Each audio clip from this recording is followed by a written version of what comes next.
से बात करे, मांगे में मोबाइल नंबर लागो तारा हाथ धरे। अच्छा मजाक करती हो। गोरी फूला झाड़ी बारू पापा के पारी बारू, अलगलू पसारे तू तो पंख पियर फराक वाली।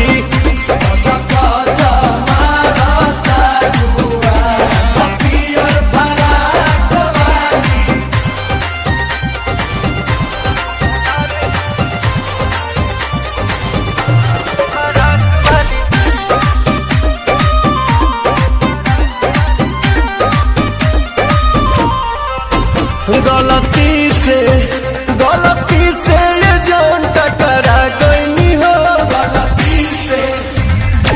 लड़की के देखी पागा लागिल बड़ा का, लागे कि भांग खा के आगिल बड़ा का।